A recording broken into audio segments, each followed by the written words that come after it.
इस फिल्म में 3 पार्ट हैं, एवरीथिंग एवरीवेयर और एट ऑल वंस। तीनों पार्टों के नाम हमको फिल्म के नाम में देखने को मिल जाएंगे। फिल्म की स्टार्टिंग में हमको एवलिन को दिखाते हैं जो कि अपने हस्बैंड वेमेन के साथ लॉन्ड्रोमैट बिजनेस को चलाती है, लेकिन उसकी लाइफ में काफ़ी ज़्यादा प्रॉब्लम थी, जैसे कि बिजनेस टैक्स को लेकर, और उसका हस्बैंड वेमेन उसे डिवोर्स भी देने वाला था, लेकिन इसके बारे में अभी एवलिन को पता नहीं था। उसकी एक बेटी भी थी जिसका नाम था जॉय, और वो एक लेस्बियन थी, और उसकी गर्लफ्रेंड का नाम था बेकी, लेकिन एवलिन को वो पसंद नहीं थी, या फिर मैं ये कहूँ कि उसे जॉय का लेस्बियन होना पसंद नहीं था। तो जॉय अपनी मॉम एवलिन से बात करने की कोशिश करती है, लेकिन एवलिन उस पर ध्यान नहीं देती है और उससे बात भी नहीं करती है, क्योंकि वो अपने बिजनेस को लेकर काफ़ी ज़्यादा बिजी थी। तभी हम देखते हैं कि वहाँ पर एवलिन का डैड भी था जिसका नाम था गोंग गोंग। वो अभी चाइना से आया था और वो इंग्लिश भी अच्छे से बोल नहीं पाता है, और वो काफ़ी डिमांडिंग था। तो एवलिन न्यू ईयर पार्टी देने वाली थी जिसमें कि वो अपने सभी कस्टमर को इनवाइट करती है। इसके बाद जॉय अपनी गर्लफ्रेंड के साथ वहाँ से चली गई थी, और वो कार में रोने भी लगती है क्योंकि उसकी मॉम ने उसकी बात नहीं सुनी थी। इसके बाद एवलिन अपने हस्बैंड वेमेन और अपने डैड गोंगोंग के साथ आईआरएस बिल्डिंग में जाती है बिजनेस लाइसेंस के लिए, लेकिन जैसे ही वो एलिवेटर में जाते हैं वेमेन पूरी तरह से बदल गया था, और वो एवलिन के कानों में एक डिवाइस लगाता है जिसको हम फिल्म में जंप पैड के नाम से जानेंगे। जैसे ही वो एवलिन के कानों में डिवाइस लगाता है, एवलिन अपनी पूरी लाइफ की कहानी को देख पाती है, जैसे कि वो वेमेन के साथ अपने घर से चले गई थी, और वो अपनी पूरी लाइफ वेमेन के साथ ही रही थी। उसके साथ ही उसने अपना बिजनेस शुरू किया था। तभी वेमेन वहाँ पर पेपर पर कुछ इंस्ट्रक्शन लिखकर एवलिन को देता है। इसके बाद जैसे वो एलिवेटर से बाहर निकलते हैं, वेमेन पहले जैसा नॉर्मल हो गया था। इसके बाद वो आईआरएस एजेंट से मिलते हैं जिसका नाम था डिडरी। तो वो वहाँ पर बिजनेस के बारे में बातें करते हैं। तभी एवलिन उन इंस्ट्रक्शन को पढ़ती है जिसमें लिखा था कि उसे अपने शूज उल्टे पहनने थे, तो वो बिल्कुल ऐसा ही करती है। इसके बाद उसे अपनी डिवाइस का ग्रीन बटन दबाना था, तो एवलिन वहाँ पर ग्रीन बटन दबाती है, लेकिन एकदम से वो दूसरे यूनिवर्स में चले गई थी, लेकिन इसके बारे में एवलिन को पता नहीं था। तभी वहाँ पर वेमेन भी आ गया था, और वो एवलिन को बताता है कि वो दूसरी यूनिवर्स से आया है। इसका मतलब ये था कि दूसरी यूनिवर्स में वो एवलिन का हस्बैंड नहीं था, और वहाँ पर वो उसे एक्सप्लेन करता है। वो कहता है कि एक एविल हमारी दुनिया को ख़त्म करना चाहता है, और वो पूरी यूनिवर्स को ख़त्म कर देगा, और तुम्हें हमारी हेल्प करनी होगी, क्योंकि सभी यूनिवर्स में जितनी भी एवलिन थी, सिर्फ इसी यूनिवर्स की एवलिन उनकी मदद कर सकती थी। इसके बाद उनके दरवाजे पर कोई आ गया था, और वेमेन एवलिन से कहता है कि इस टाइम हम मर जाएंगे, लेकिन जब भी लड़ने का वक्त होगा तुम तैयार रहना। तो ऐसा कहने के बाद वेमेन को कोई मार देता है, और वो कोई और नहीं बल्कि एजेंट डिडरी थी, लेकिन वो दूसरी यूनिवर्स से थी। इसके बाद वो वेमेन को भी मार देती है, लेकिन एवलिन दूसरी यूनिवर्स में थी, और अपनी यूनिवर्स में वो मर नहीं पाती है, वो अभी भी जिंदा थी, और वो सभी वहाँ से जाने लगते हैं। लेकिन एजेंट डेडरी उनकी तरफ आने लगी थी, और एवलिन को लगता है कि यही सही टाइम है लड़ने का, और वो उसके मुंह में पंच मारती है, जिसकी वजह से डेडरी ने वहाँ पर पुलिस को भी बुला लिया था, क्योंकि वो कोई एविल नहीं थी बल्कि वो इसी यूनिवर्स के नॉर्मल एजेंट थी। बट तभी एवलिन को पता चलता है कि उसका हस्बैंड वेमेन उसे डिवोर्स भी देने वाला है, जिसकी वजह से वो काफ़ी ज़्यादा सैड हो गई थी। लेकिन इतनी वहाँ पर अल्फ़ा वेमेन आ गया था जो कि दूसरी यूनिवर्स से था, और वो यहाँ पर एवलिन को बचाने के लिए आया था। उन पुलिस ऑफिसर थे, तो वहाँ पर वो कुछ खाता है ताकि उसे एनर्जी मिले। इसके बाद वो बैग से वहाँ पर सभी ऑफिसर को मार देता है। अब फिल्म में हमको दूसरी यूनिवर्स को दिखाते हैं जहाँ पर कि वो एजेंट डिडरी थी जिसने कि एवलिन और वेमेन को मारा था, लेकिन एवलिन अभी भी जिंदी थी। तभी वहाँ पर जोबू आती है जिसके लिए वो सभी काम करते हैं। तो जोबू एवलिन के पास जाती है और वो उसके सर पर टच करती है। उसके टच करने के बाद फिल्म में हमको सभी यूनिवर्स की एवलिन को दिखाते हैं जो कि चिल्लाने लगी थी क्योंकि उन्हें इससे दर्द हुआ था। इसके बाद जोबू दूसरी यूनिवर्स यानी कि एवलिन की यूनिवर्स में जंप करती है जॉय के माइंड में। तभी हमको पता चलता है कि जोबू और कोई नहीं बल्कि जॉय ही थी, बट वो दूसरी यूनिवर्स की थी, और जॉय के पास काफ़ी सारी पावर थी। जैसे कि वो एक टाइम पर किसी भी यूनिवर्स की जॉय का एक्सपीरियंस शेयर कर सकती है, उसकी स्किल यूज़ कर सकती है और उसके कपड़े भी। उसके पास ये सब पावर कहाँ से आई, ये हमको फिल्म में आगे पता चलेगा। अब इसके बाद फिल्म में हमको एवलेन को दिखाते हैं जो कि अल्फा वेमेंट के साथ थी और वो वहाँ से भागने लगते हैं उन पुलिस से और वो छुप भी गए थे। तभी वहाँ पर वेमेन उसको यूनिवर्स के बारे में बताता है। वो कहता है कि मैं अल्फा वर्स यूनिवर्स से हूँ जहाँ की लीडर है अल्फा एवलेन जो कि काफ़ी ब्रिलियंट है और उसी ने इस टेक्निक को बनाया था जिसमें कि एक इंसान दूसरी यूनिवर्स के इंसान की स्किल और एक्सपीरियंस को यूज़ कर सकता है और एवलेन भी टेम्परेरी टाइम के लिए किसी भी यूनिवर्स की एवलेन के साथ कनेक्ट हो सकती है। इसका मतलब ये था कि वो जिस भी यूनिवर्स के एवलेन के साथ कनेक्ट होगी उसकी स्किल एवलेन के अंदर आ जाएगी, जिसको हम फिल्म में वर्स जंपिंग कहते हैं। अब वो दोनों वहाँ से बाहर चले गए थे और वहाँ पर उनको मिस डिड्रे मिलती है जिसके अंदर दूसरी यूनिवर्स की मिस डिड्रे जंप करती है और उसके अंदर काफ़ी ज़्यादा स्किल आ गई थी जिसकी वजह से वो दोनों वहाँ से भागने लगे थे। तो वेमेंट डिड्रे से लड़ने के लिए वो दूसरे यूनिवर्स के वेमेंट की स्किल यूज़ करने वाला था जंप करके, लेकिन वो कर नहीं पाता है और डिड्रे उसे पकड़कर मारने वाली थी।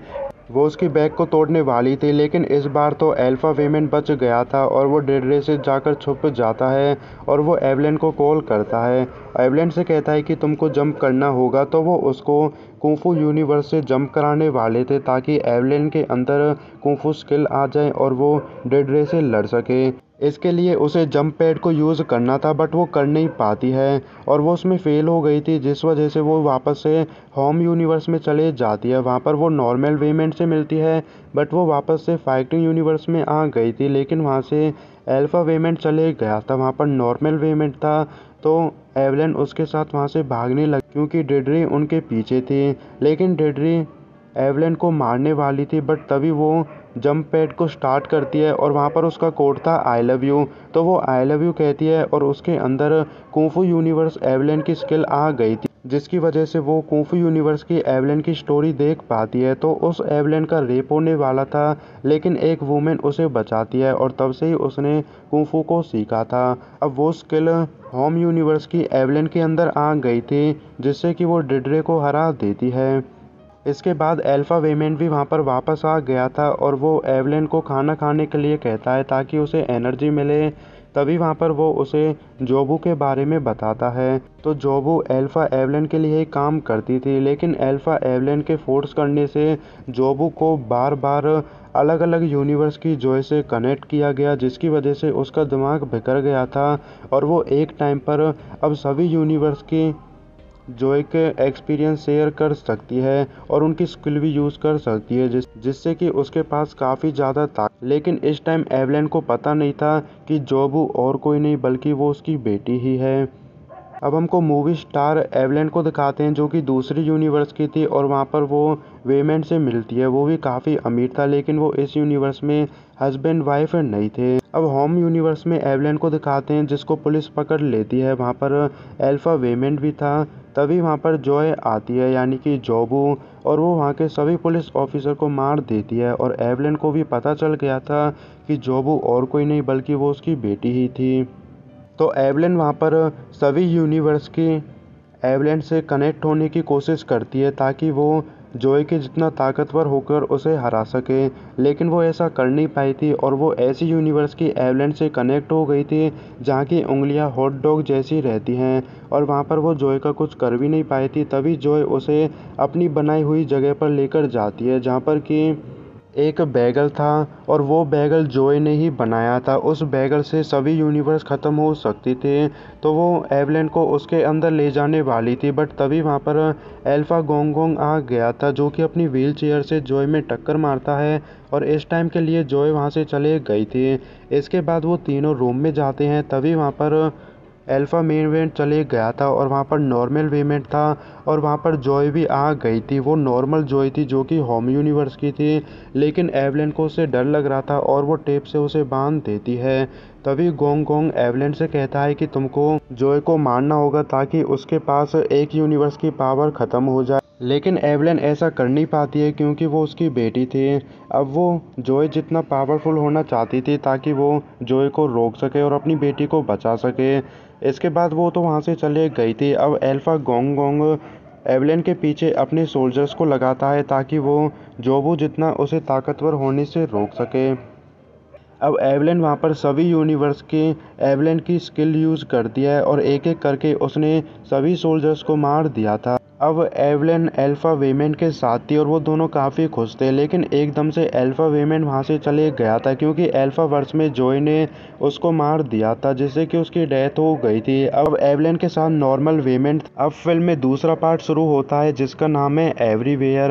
अब फिल्म में हमको सभी यूनिवर्स की एवलेन को दिखाते हैं एक एक करके। इसके बाद हमको ऐसी यूनिवर्स की एवलेन को दिखाते हैं जो कि सेफ थी। उसका एक साथी भी था लेकिन वो अपने सर पर रेका कोनिक रखता है जो कि रैटाटोली मूवी की तरह था। वो उसकी खाना बनाने में हेल्प करता है। इसके बाद हमको ऐसी यूनिवर्स को दिखाते हैं जहाँ पर सभी की उंगलियां हॉट डॉग थी। तो वहाँ पर एवलेन डिड्रे के साथ थी और वो दोनों काफ़ी अच्छे फ्रेंड थे, लेकिन इस टाइम एवलेन उससे दोस्ती नहीं करना चाहती थी। इसके बाद हमको होम यूनिवर्स को दिखाते हैं जहाँ पर कि सभी न्यू ईयर की पार्टी में थे। तभी एवलेन के पास टाबो आकर उसे अपनी बनाई हुई जगह पर लेकर जाती है जहाँ पर कि बैगल था। तभी हमको पता चलता है कि वो बैगल उसने सभी यूनिवर्स को ख़त्म करने के लिए नहीं बल्कि अपने आप को ख़त्म करने के लिए बनाया था। इसके बाद वो दोनों एक और यूनिवर्स पर जाते हैं जहाँ पर कि एवलेन और जॉय किसी इंसान के फॉर्म में नहीं बल्कि एक पत्थर के फॉर्म में थे और वो दोनों वहाँ पर बातें भी करते हैं। तो एवलेन के साथ हर यूनिवर्स में काफ़ी बुरा हो रहा था, जैसे कि होम यूनिवर्स में उसके बिजनेस को सीज कर दिया था टैक्स एरर की वजह से। और जिस यूनिवर्स में वो मूवी स्टार थे वहाँ पर वो वेमेन बिजनेसमैन से मिलती है लेकिन वेमेन ने उसे रिजेक्ट कर दिया था। इसके बाद वो जॉय के साथ उस जगह पर थी जहाँ पर कि बैगल था और वो उसके अंदर जाने वाली थी अपने आप को ख़त्म करने के लिए, लेकिन तभी वो अपनी यूनिवर्स में वेमेन के साथ थी और वो उससे दयालु होने के लिए कहता है जिस वजह से उसने बैगल में जाने के लिए मना कर दिया था और वो वापस से आ गई थी। लेकिन जॉय भी उस बैगल को लेकर उसी की यूनिवर्स में आ जाती है और वो उसके अंदर जाने वाली थी, लेकिन वहाँ पर एवलेन उसे रोकती है। बट इसी के साथ वो अल्फा गोंग गोंग के सोल्जर और वहाँ पर कुछ मिनियंस को रोकती है। तो उसे पूरी यूनिवर्स से जानकारी मिल गई थी कि वो सभी किस चीज़ से परेशान थे और वो उनकी परेशानियों को खुशी में बदल देती है। जैसे कि किसी को प्यार चाहिए था तो वो उसका पार्टनर देती है और किसी को परफ्यूम चाहिए था तो वो उसके वीपन को परफ्यूम में बदल देती है। इसके बाद हमको होम यूनिवर्स को दिखाते हैं तो वेमेन ने एजेंट डीटर को मना लिया था एक और मीटिंग के लिए और उसका बिजनेस अब सीज नहीं हुआ था। इसके बाद एवलेन और एजेंट डीटर होम यूनिवर्स में काफ़ी अच्छे दोस्त भी बन गए थे और उस यूनिवर्स में जिसमें सभी की उंगलियां हॉट डॉग जैसी थी वहाँ पर भी अब एवलेन और एजेंट डीटर काफ़ी अच्छे दोस्त बन गए थे और वो दोनों वहाँ पर डांस भी करते हैं। अब फाइटिंग यूनिवर्स में एवलेन डीटर और अल्फा गोंगोंग को मना लेती है और वो दोनों अब उसी का साथ देते हैं। अब होम यूनिवर्स में एवलेन जॉय से कहती है कि मैं हमेशा तुम्हारा साथ दूंगी चाहे मैं किसी भी यूनिवर्स में क्यों ना हूँ, लेकिन जॉय वहाँ से चले गई थी और एवलेन उसे रोकती भी नहीं है। इसी के साथ फाइटिंग यूनिवर्स में जॉय उस बैगल के अंदर चले गई थी बट बाद में जॉय उसके हाथ को बैगल से खींच लेती है और जॉय बाहर निकलकर एवलेन को गले लगाती है। होम यूनिवर्स में भी बिल्कुल ऐसा ही होता है। अब सभी यूनिवर्स में एवलेन की सारी मुसीबतें ख़त्म हो गई थी और यहीं से फिल्म का तीसरा पार्ट शुरू होता है जिसका नाम था ऑल एट वंस। अब उनकी पूरी फैमिली एक साथ थी। इसके बाद वो IRS बिल्डिंग में वहाँ पर वो एजेंट डीटर के साथ थे और वो बिजनेस के बारे में बातें करते हैं, लेकिन एवलेन अभी भी पूरी यूनिवर्स की बातों को सुन रही थी और उसका ध्यान मीटिंग पर नहीं था और यहीं पर फिल्म ख़त्म हो जाती है।